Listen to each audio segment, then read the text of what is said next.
জয়গুরু। সবাইকে আমি আমাদের আনন্দিত জয়গুরু জানাই। পরমপিতার কথা বলার জন্য আদিষ্ট হয়েছি। তিনি যেরকম করে যেটুকুন বলাবেন চেষ্টা করবেন। ওই যে কীর্তনের কথা দিয়েই শুরু করতে ইচ্ছে করছে।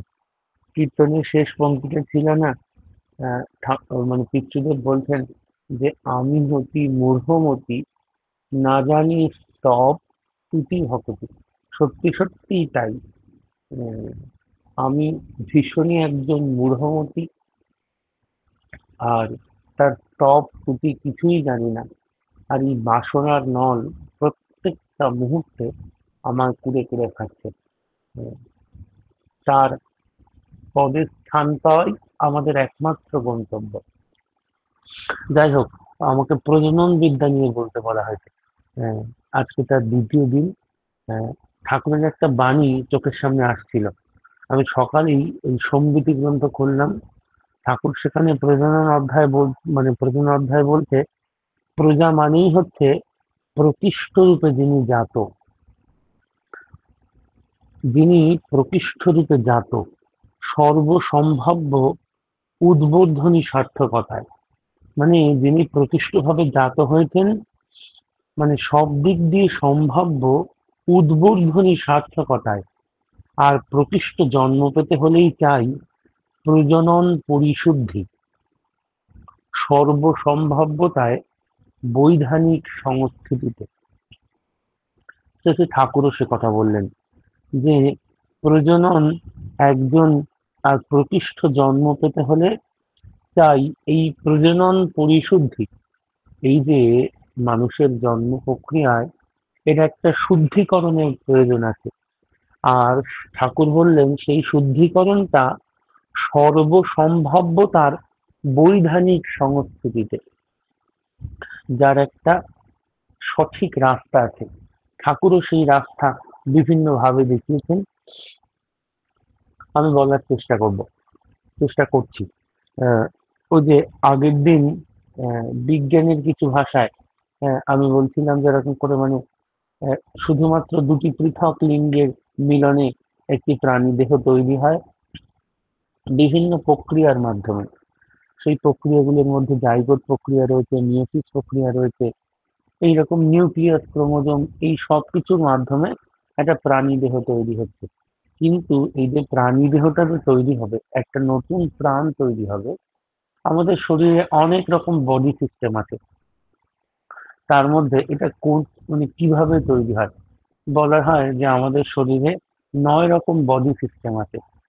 মানে 9 রকমটাকে ভাঙলে 11 রকমও পাওয়া যায়। মতান্তরে সেটা 11 রকম, কিন্তু ওই 11 রকমের 2 রকমও ওই 9 রকমের মধ্যেই ইনক্লুড। তার মধ্যে একটা একটা বডি সিস্টেমের নাম হচ্ছে কি গ্রন্থিতন্ত্র, যাকে বিজ্ঞানের ভাষায় বলা হয় এন্ডোক্রাইন সিস্টেম। এবার সেই এন্ডোক্রাইন সিস্টেমকে আবার 6টি গ্ল্যান্ডে ভাগ করা হয়, যেরকম pituitary gland, thyroid gland, parathyroid gland, adrenaline gland, pancreas gland আর গোনাড। এই যে গোনাড, বাচ্চারা দেখবেন ডোনাট খায়, এটা সেই রকম গোনাড। এই যে গোনাড, এই গোনাডটা, যাকে যৌন গ্রন্থি বলা হয় বা প্রজনন গ্রন্থি, এর মাধ্যমে একটা সন্তান জন্মাতে পারে।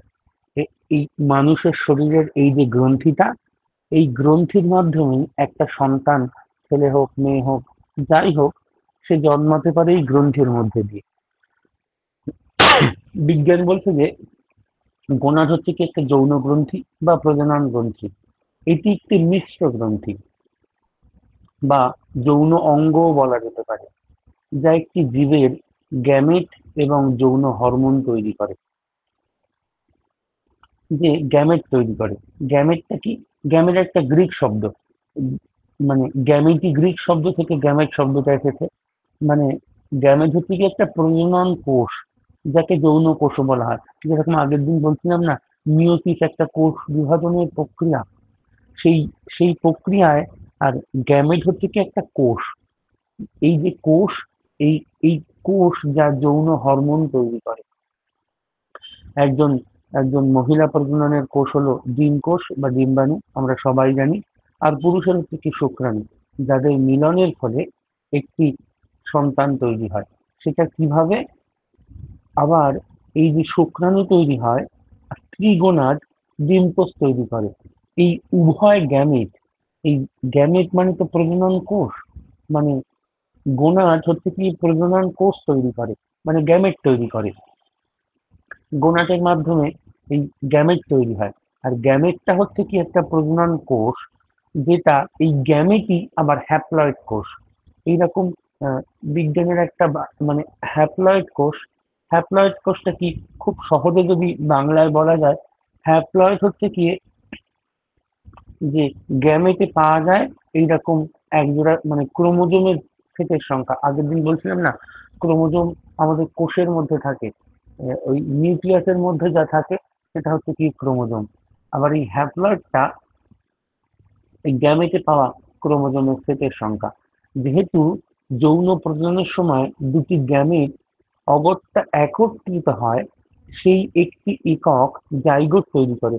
জাইগোট আগের দিন বলেছি, এই পিণ্ডাকৃতি যে অবস্থা, এই যে জাইগোটটা তৈরি করে সেটার থেকে সেমেটিক কোষ তৈরি হয়।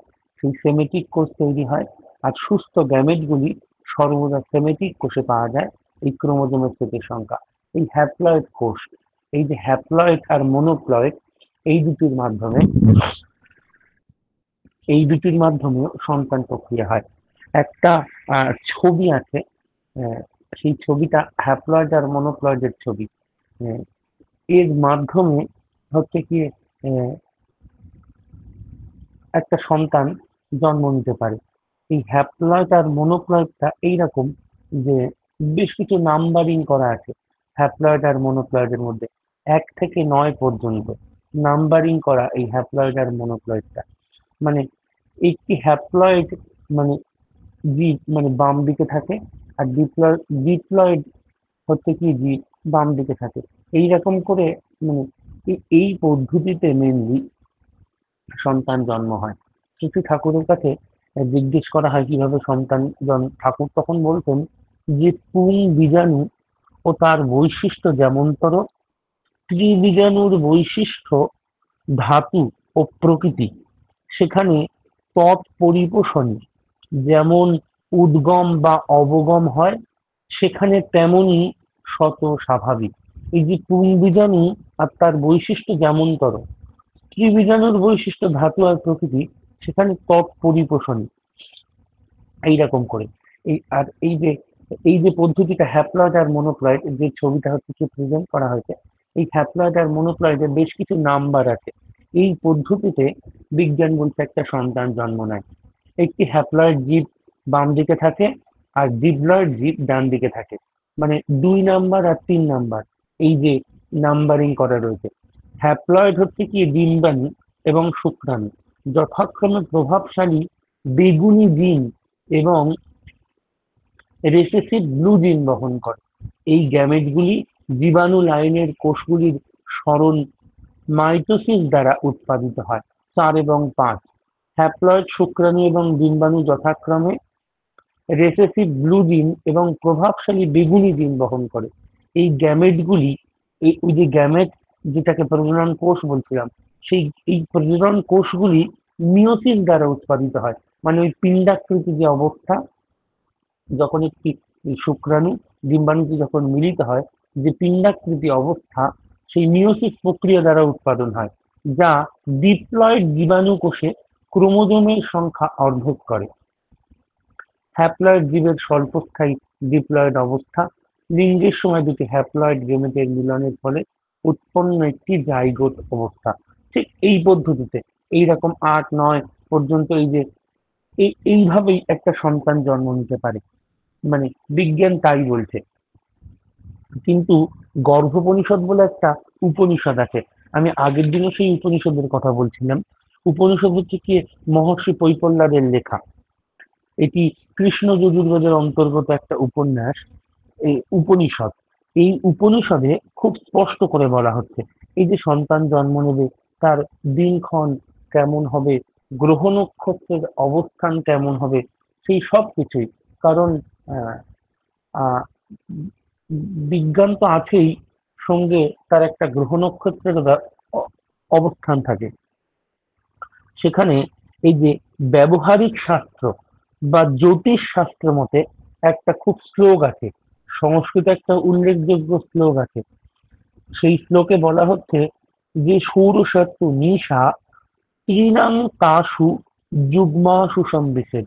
মানে ওই একজন স্ত্রী, একজন মা, তিনি হচ্ছে কি ষোড়শ রাত্রি পর্যন্ত, মানে 16 রাত্রি পর্যন্ত তিনি তার ঋতুকাল, কারণ তার ঋতুকাল, একটি মায়ের ঋতুকাল 4 দিনের আমরা প্রত্যেকে জানি, কিন্তু সেটা ষোড়শ রাত্রি পর্যন্ত বলা হচ্ছে এই জন্য উপনিষদে, যে যেহেতু ওই 16 দিন আফটার আফটার পিরিয়ড একটি মায়ের শরীরে যখন আহ,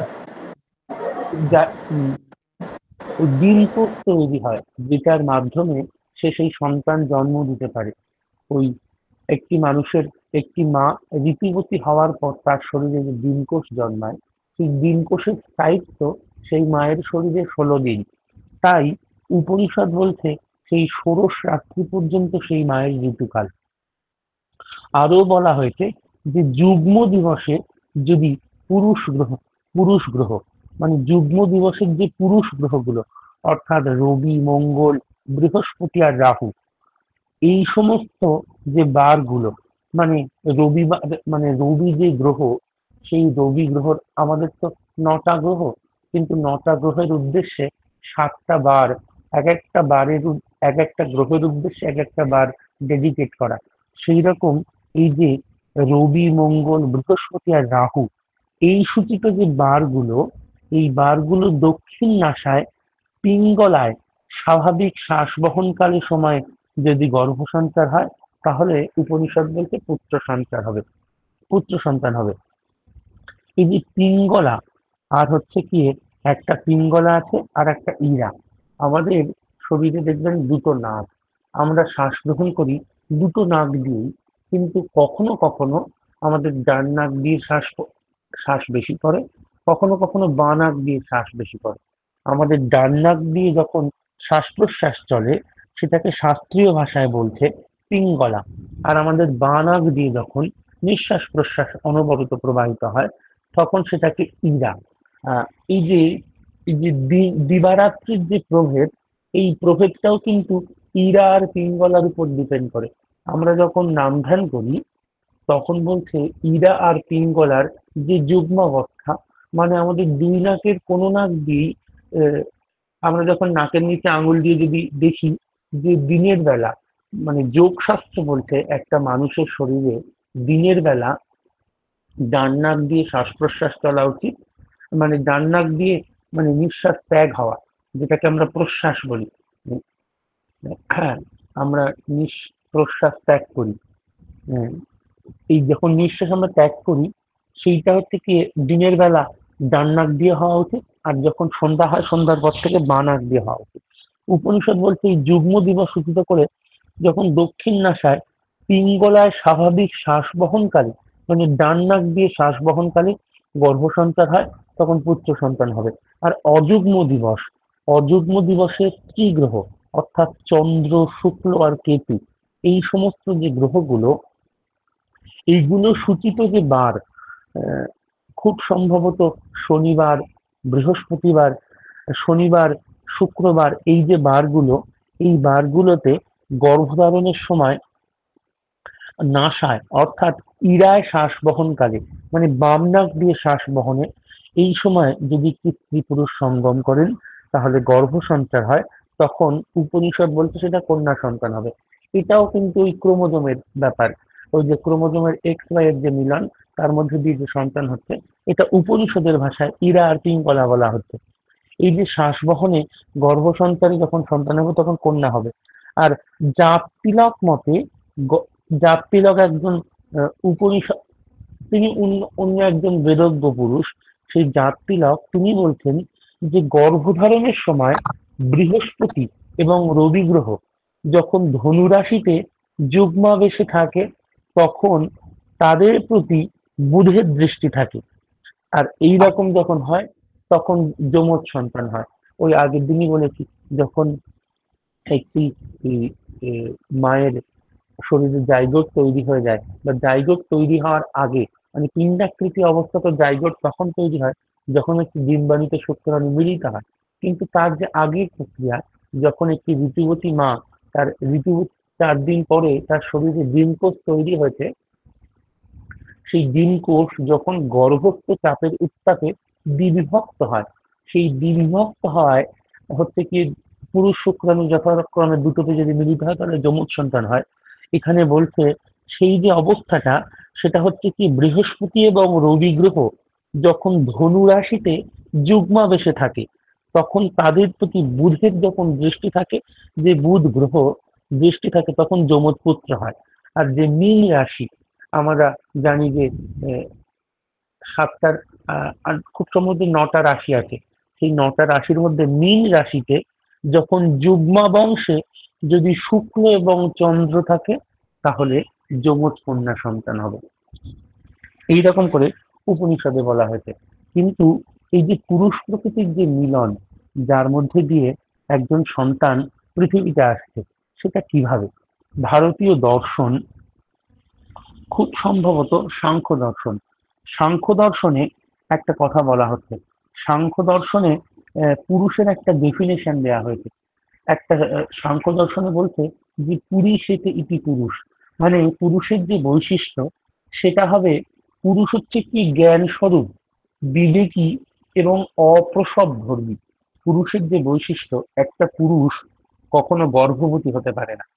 তাই পুরুষের বৈশিষ্ট্যে খুব স্বাভাবিকভাবেই বলা হচ্ছে যে একজন পুরুষের বৈশিষ্ট্যই হচ্ছে কি অপ্রসবধর্মী। কিন্তু একজন স্ত্রীর বৈশিষ্ট্য বলা হচ্ছে একজন নারীর প্রকৃতি হবে লোহিত শুক্ল কণা, লোহিত শুক্ল কৃষ্ণ, তারপর লোহিত এর অর্থ মানে রজকত্ব। এই যে ত্রিগুণের একটা ব্যাপার, অপরকত্ব, এই তিনটি দ্বারা রজ, সত্ত্ব আর তমগুণকে বোঝানো হয়েছে। মানে রজকত্ব, শুক্ল আর কৃষ্ণ, এই তিনটে যে অবয়ব, একটা প্রত্যেকটা মানুষের শরীরে এই ত্রিগুণ থাকে। এক হচ্ছে কি সত্য, রজ, তম। আমরা এটা সবকিছুই জানি। সেটি ঠাকুরও বহু জায়গায় সত্যগুণের বৃদ্ধির কথা বলেছেন। সত্ত্বগুণ মানে একটা সাত্ত্বিক গুণ, আর রজগুণ মানে রাজসিক গুণ, আর তমগুণ মানে একটি একটি তামসিক গুণ। উম, মানে ওই যে তমগুণ মানে সত্ত্বগুণ আর রজগুণকে যেটা ঢেকে রাখে, মানে আমাদের জীবনের ভালো দিক আর ভালো দিক আর ভালো করতে যাওয়ার যে চেষ্টা, এই দিকগুলোকে যেটা চেপে রাখে, সেটা হচ্ছে কি তমগুণ। আর প্রকৃতির স্বভাবে বলা হচ্ছে এই লোহিত সূক্ষ্ম প্রকৃতি হচ্ছে কি ত্রিগুণ যুক্ত, সত্ত্ব, রজ আর তম। এই যে সত্ত্ব, রজ আর তম, এই যে তত্ত্ব, এই তত্ত্বে আবার প্রকৃতিতে বলা হচ্ছে তিনি লিঙ্গ স্বরূপ, স্ব অবয়ব যুক্ত আর পরতন্ত্র। প্রকৃতি হলো এই সত্ত্ব, রজ আর তম, এই যে 3 গুণ, এই তিন গুণের সাম্যাবস্থা। অন্যান্য অভিভব বৃত্তার, মানে এরা পরস্পর পরস্পরকে অতিক্রম করে যায়। মানে সত্যগুণ সবসময় চায় রজগুণকে ছাপিয়ে যেতে, আবার রজগুণ চায় সত্যগুণকে ছাপিয়ে যেতে, তমগুণও চায় আহ, রজগুণ সত্যগুণকে ছাপিয়ে যেতে, পরস্পর পরস্পরকে ছাপিয়ে যেতে চায়।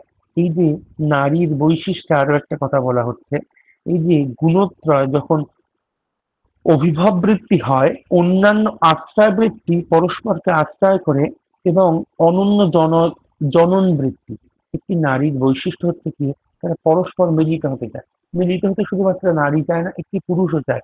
তাদের মধ্যে এই যে এই যে বৃত্তিটা, এমনকি মিথুন বৃত্তি বা এই যে মিথুন বৃত্তি, পরস্পর একসাথে থাকার যে বৃত্তি, কি স্বভাবে সাংখ্য দর্শন এই সমস্ত স্বভাবের কথা বলছেন।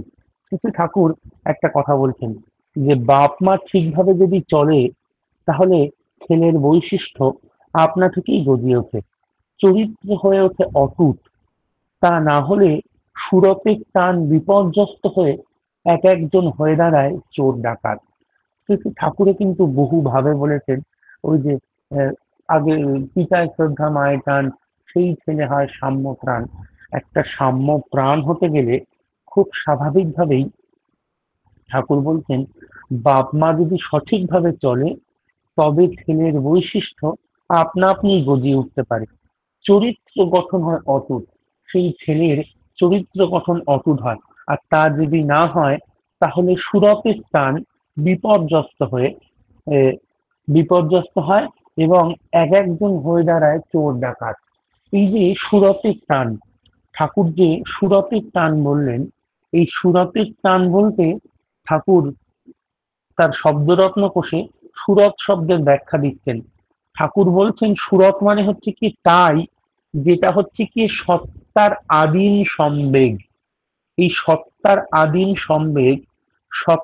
আদিম সম্বেগ যখন বিপর্যস্ত হয় তখনই এক একজন চোর ডাকাত হয়ে যায়। ঠাকুর আরো বলছেন যে এই সত্তার আদিম সম্বেগটা কেমন। সত্যের আদিম সম্বেগটা হচ্ছে কি সাম্যক প্রকারে রত ও ক্রিয়াশীল হওয়ার ঝোঁক। মানে সাম্যক প্রকারে রত থাকা বা ক্রিয়াশীল হওয়া। এই যে এক কথায় যদি আমরা ধরে নিই, সুরত মানে সত্তার আদিম সম্বেগ। কিন্তু আহ, এই যে সুরত শব্দের আরো বিভিন্ন অর্থ আছে। যেরকম আহ, এটা একটা বিশেষ্য পদ। আমরা বিশেষ্য বিশেষণ যে পদ দেখেছি। আহ, বাংলা শব্দরত্নে এই সুরত শব্দের বিভিন্ন অর্থে বলা হয়েছে। সুরত শব্দের অর্থ চেহারা বা আকার বা বিভিন্ন ধরন বা উপায় বলা হয়েছে। আবার নেপালি অভিধান নেপালি অভিধানে এই সুরত শব্দের অর্থ বলা হয়েছে প্রেমিকের আনন্দ অথবা যৌন মিলন বা সহবাস। এই যে এইটা যখন বিপর্যস্ত হচ্ছে, ঠাকুর বলছেন এই যাই হোক এই যে সত্তার আদিম সম্বেগটা যখন বিপর্যস্ত হয় তখন এক একজন চোর ডাকাত হয়। আবার শৈব পুরাণেও এই সুরত শব্দের অর্থ বলা হচ্ছে যে পারস্পর মানে একজন পুরুষ একজন নারীর যে মিলিত হওয়ার যে টান, সেই টানটাকে সুরতের টান বলা হচ্ছে। ঠাকুর বললেন এই যে সত্তার আদিম সম্বেগ এটা বিঘ্নিত হলে কি হতে পারে। এই যে সত্তার যে আদিম একটা প্রত্যেকটা স্থলের একটা নিজস্ব চাহিদা থাকে, বাঁচতে বাঁচতে চায়। ওই যে ঠাকুর বলছেন না যে বাঁচতে নরের যা যা লাগে তাইতে তার ধর্ম জাগে। আমি হয়তো একটু ভুল বললাম, কিন্তু ব্যাপারটা এইরকম। আমার বাঁচতে বাঁচতে যা যা লাগে সত্তার আদিম সম্বেগটা তাই। আমি শঙ্খবারিকদার মুখে একটা ঘটনা শুনেছিলাম। এই যে সত্তার ঠাকুর বললেন না সত্তার আদিম সম্বেগ যদি বিঘ্নিত হয় তাহলে চোর ডাকাত জন্মাবে। সেটা কেমন করে? শঙ্খবারিকদা বলছেন তার একজন ডাক্তার বন্ধু, স্বামী স্ত্রী তারা উভয়ই ডাক্তার। তারা চাইছে দীর্ঘদিন ধরে একটা সন্তান নেবে। তা যথারীতি তারা একটা সন্তান নিতে চায়, কিন্তু কোনোভাবেই তাদের চেষ্টা করে সন্তান হচ্ছে না। তাহলে তারপর তারা শেষ করলো যে তারা একটা টেস্ট টিউব বেবি নেবে। তা যথারীতি তারা যখন একটা টেস্ট টিউব বেবি নেবে এটা ভাবলো, সেই টেস্ট টিউব বেবি নেওয়ার যে প্রক্রিয়া, সেই প্রক্রিয়ার মধ্যে দিয়ে সেই স্বামী স্ত্রী ওই ডাক্তার দম্পতি দুজনেই চলতে লাগছেন। যখন চলতে লাগছেন তখন সেই দাদাটি অনেক করে ঠাকুরের কাজ করে, ঠাকুরের বই পড়ে। তা যথারীতি ঠাকুরের এরকম বই পড়তে পড়তে আলোচনা প্রসঙ্গের পঞ্চম খণ্ডে ঠাকুর এক জায়গায় বলছেন যে তিনি কোনো নলজাতক সন্তান পছন্দ করেন না। তা যথারীতি সেই ডাক্তার দাদাটি যখন আলোচনা প্রসঙ্গের ওই অংশটা ঠাকুরের বলা ওই অংশটা যখন পড়েছে তখন তার স্ত্রীকে ডেকে তিনি দেখাচ্ছেন যে দেখো, ঠাকুর যেরকম সন্তান পছন্দ করেন না, আমরা যার কাজের জন্য এই সন্তানকে পৃথিবীর বুকে আনতে যাচ্ছি, এইরকম যে প্রক্রিয়ার যে সন্তান, সেই সন্তানটাকে এই সন্তানের যে প্রক্রিয়া, এই প্রক্রিয়াটা যার জন্য সেই সন্তানকে আনা সে যখন পছন্দ করছে না, আমরা এইরকম সন্তান না হয় আনলাম না। আর সেই রকম সন্তান যদি আনতো, এইখানেই সত্তার আদিম সম্বেগ ঠাকুর যেটা বলছেন এটা যখন বিপর্যস্ত হয়, মানে আমরা এই আদিম সম্বেগটাকে এক কথায় ভেঙে দিই, তখন একটা সুসন্তান জন্ম নিতে পারে না, চোর ডাকাত জন্ম নিতে পারে। এবার বলা যেতেই পারে তাহলে কি টেস্ট টিউবে এত এত ছেলে মেয়ে জন্মাচ্ছে সবাই কি চোর ডাকাত? না, একেবারেই না। কিন্তু কোথাও সেই সত্তার আদিম সম্বেগ সেই বাবা মায়ের মধ্যে রয়েছে, তবেই সেই সন্তান ভালো হয়। আর তা যখন বিঘ্নিত হয় এবার তারা যত সন্তান নেবে না সে কথা তারা আচার্যদেরকে গিয়ে জানায়। আচার্যদেরকে গিয়ে জানানোর আগেই আচার্যদেব তাদেরকে বলছেন যে তোদের এত বড় একটা সন্তান হবে। তিনি 2 হাত দিয়ে আচার্যদেব দেখাচ্ছেন যে তোদের এত বড় একটা সন্তান হবে। তা যথারীতি তিনি হাত দিয়ে যত বড় দেখিয়েছে তাদের অত বড়ই একটা সন্তান হয়। আর যখন আমরা এই সত্তার আদিম সম্বেকটা মেনে চলি তখন তার আশীর্বাদ আমরা পাই। আর ঠাকুর তো বলেইছেন আশীর্বাদ মানে অনুশাসনবাদ। এই আদিম সম্বেগ কোনোভাবেই বিঘ্নিত করা উচিত না। ঠাকুর তার আরো একটা বাণীতে বলছেন এইরকম যে যদি প্রতিলোম যে সন্তান, ঠাকুর বলছেন যে প্রতিলোম যে সন্তান তারা হচ্ছে কি দুর্বল মনা হয়, খামখেয়ালি হয়, বিকৃত, রোগপ্রবণ, বৃত্তিপরায়ণ, কৃষ্টি বিমুখ, ঐক্যধ্বংসী হয়, প্রবৃত্তি স্বার্থী হয়, অসৎ প্রকৃতি, স্বল্প বিচার বুদ্ধি, পরিধ্বংসী সংহতি সম্পন্ন, এক কথায় মাতৃধাতু বিকারী, পিতৃবৈশিষ্ট্য পরিধ্বংসী স্বভাবত। বাবা মায়ের বৈশিষ্ট্যকে একরকম করে ডিস্ট্রয় করে দেয় এই প্রতিলোমজ সন্তান। ঠাকুর আরো একটা জায়গায় বলছেন, যখন ইষ্টচিত্ত উন্নতমনা সানন্দ সাম্য চিন্তান্বিত ফুল্ল ও তৃপ্ত উভয়ই স্ত্রী পুরুষে মিলিত হতে পারে। মানে যখন একটি স্ত্রী একটি পুরুষের দুজনেরই মন ইষ্টচিত্ত, উন্নত মনা, সানন্দ, দুজনের মনেই আনন্দ রয়েছে, সাম্য চিন্তান্বিত, তারা একটা সঠিক চিন্তার মধ্যে রয়েছে, তাদের মধ্যে যদি ধরে নি গুড ভাইব্রেশন রয়েছে, তারা ফুল্ল এবং তৃপ্ত, দুজনের মধ্যেই একটা উৎফুল্লতা রয়েছে, আর তারা দুজনেই দুজন দুজনের সাথে মিলিত হতে চায় বা তারা তৃপ্ত।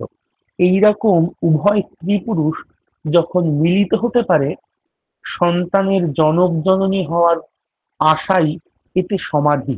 শুধু এই যে স্ত্রী পুরুষ মিলিত হচ্ছেন, এই মিলিত হয় তাদের কোনো কামনা বাসনা নেই বা মানে বৃত্তিমুখরতা নেই। এই যে বৃত্তিমুখরতা যে নেই, এই ঠাকুর যে বলছেন যে সুসন্তানের জনক জননী হওয়ার আশাই এতে সমাধি। একটি স্ত্রী একটি পুরুষ যে মিলিত হচ্ছে শুধুমাত্র একটি সুসন্তানের জননী হওয়ার জন্য। যদি বিহিত পরিণতি হয়ে থাকে, ঠাকুর বলছেন এইরকম যদি বিহিত পরিণতি হয়ে থাকে তাহলে সুসন্তান হতে বাধ্য। এই যে স্ত্রী পুরুষের মিলিত হওয়ার যে ঘটনাটা, এই যে স্ত্রী পুরুষ মানে একটা সুসন্তানের জনক জননী, এই যে একটা এক্সপেকটেশন, তাদের কোনো কাম কামনা না।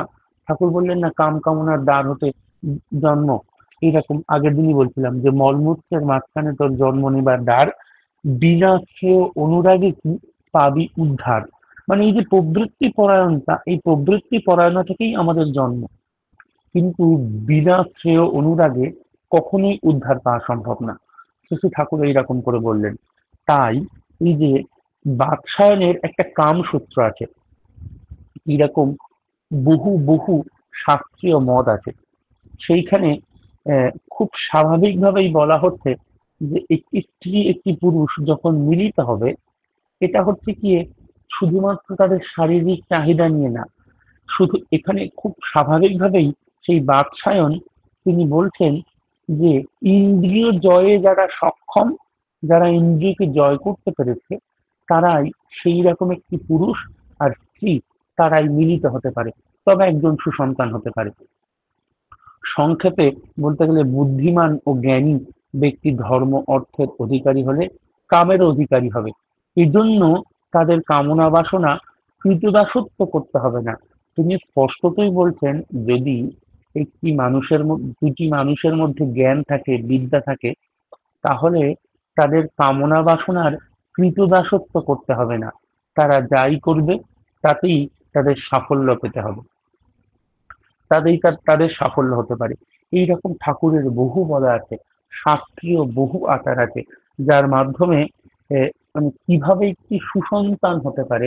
একটি সন্তান, ঠাকুরকে একবার জিজ্ঞেস করা হচ্ছে যে ঠাকুর, আহ, আহ, স্ত্রী পুরুষের যে এই যদি স্ত্রী যদি পুরুষের অনুপূরক হয় তবে তো নারীত্বই তার আসল বৈশিষ্ট্য, তাহলে মাতৃত্বে আবার নারীত্বের চরম পরিণতি হতে কি, মানে এই যে মাতৃত্ব, একটি সন্তান, মা তার সন্তান জন্ম দেবে, সেই মাতৃত্ব তাহলে নারীত্বের চরম পরিণতি হতে কি করে পারে? ঠাকুরকে জিজ্ঞেস করা হলো। ঠাকুর বলছেন, পুরুষ যদি নিজের বৃত্তি আকুতির ঝোঁকে নারীকে অনুসরণ করে, আহরণ করতে যায়, তাহলে পুরুষের সত্তা তখনই তার ওই ঝোঁকের দরুন অধোভিন্ন হয়ে নিজত্বের অপলাপ ঘটিয়ে থাকে। মানে এখানে বৃত্তি নেশা থাকা চলবে না। বৃত্তি নেশা ছাড়া শুধুমাত্র একটা সুসন্তানের জনক জননী হওয়ার জন্য ঠাকুর এমনটা বলছেন। তাহলেই নারী যদি কোনো সর্বতোমুখী শ্রেষ্ঠ পুরুষে তার সংসর্গ পরায়ণা হয়েও, অর্থাৎ যাতে সে কামসক্তা হয়ে কোনো পুরুষে অন্ধের মতো আনতা না হয়ে ওঠে। মানে একটি নারীও ধরো কোনো পুরুষের ওপর একদম কামাসক্ত হয়ে যে আসক্ত হয়ে ওঠেনি, এইরকম একজন নারী এমনতর মুগ্ধ আকুল টানে তার বহন সম্বেগী শত ও স্বেচ্ছা প্রাণোদিত হয়ে ওঠে।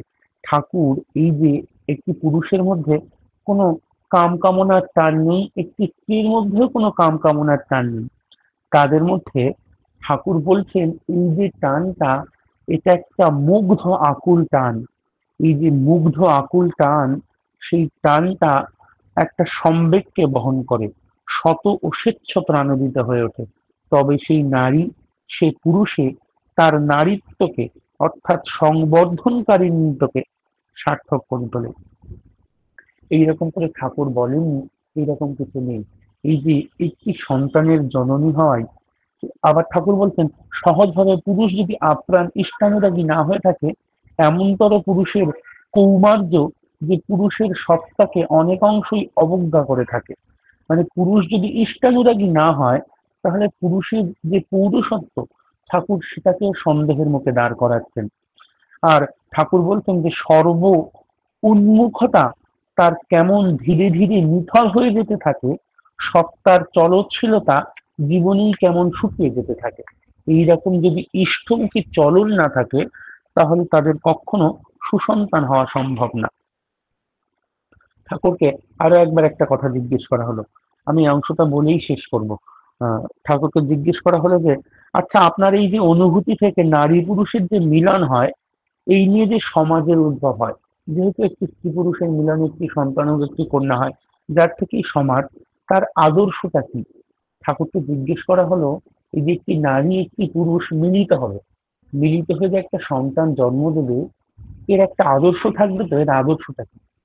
ঠাকুর বলছেন পুরুষের তার ওই উদ্বেলনতাকে বজায় রেখে, অজস্র চলনে সত্তাকে বজায় রেখে চলতে হলেই চাই তার আদিম আসক্তিকে অটুট অপ্রাণ ভাবে কেন্দ্রানুরাগী করে রাখা।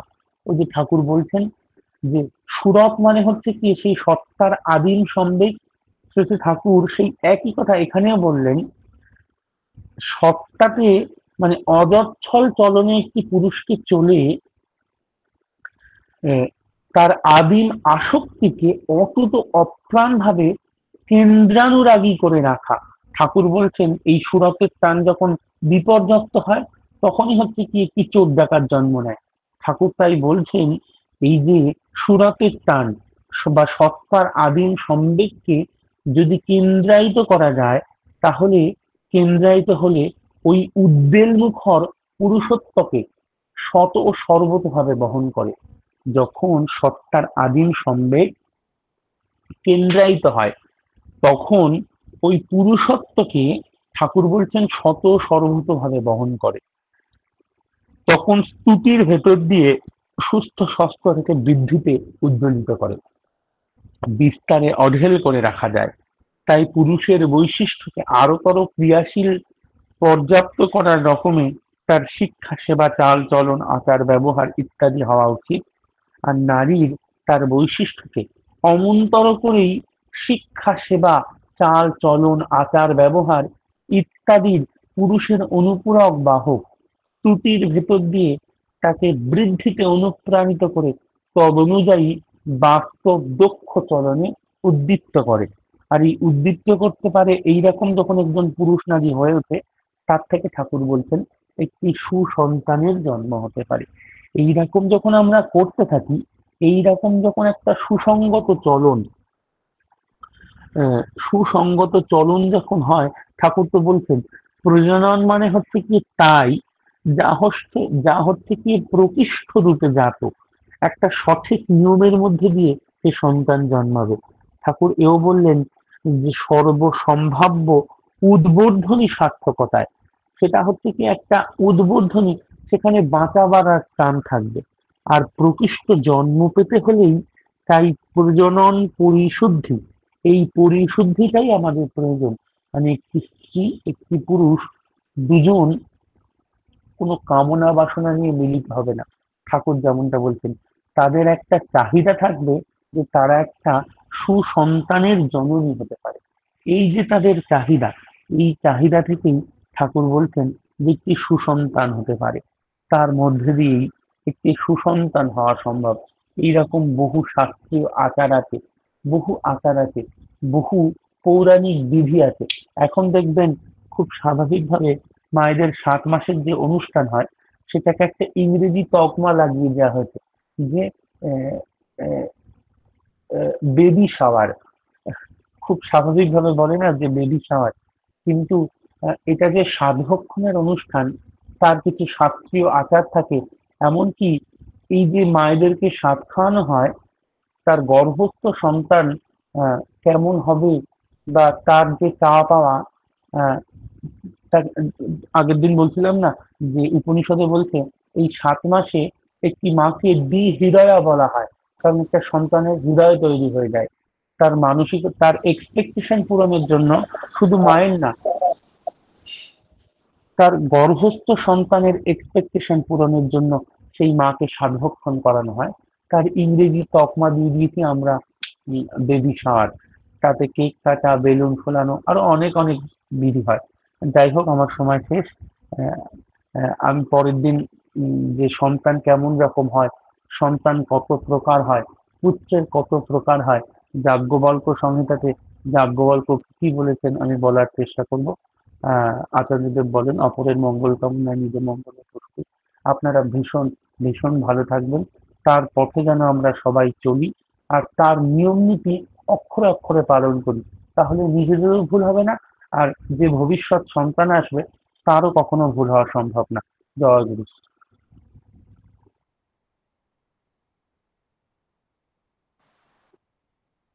জয় গুরু। একটি অত্যন্ত তাৎপর্যপূর্ণ গুরুত্বপূর্ণ বিষয়ের উপর আমরা বিগত 2 সপ্তাহ ধরে আলোচনা শুনছি। আজ তার এই দ্বিতীয় পর্ব সমাপ্ত হলো। লেখ্য আহ শ্রী শ্রী ঠাকুরের একটি কথা যে জগতের আলো যিনি, তাকে জীবনের কেন্দ্রে প্রতি মুহূর্তে জীবন্ত রেখে চলার কথা। তাহলে অজানা ভবিষ্যতের অন্ধকার আমাদের চলার পথের বাধা হয়ে উঠবে না, হতাশা আমাদের কর্মকে উদ্যমহীন করে তুলবে না, আর তার দয়া নিয়ত আমাদের রক্ষা করেই চলবে।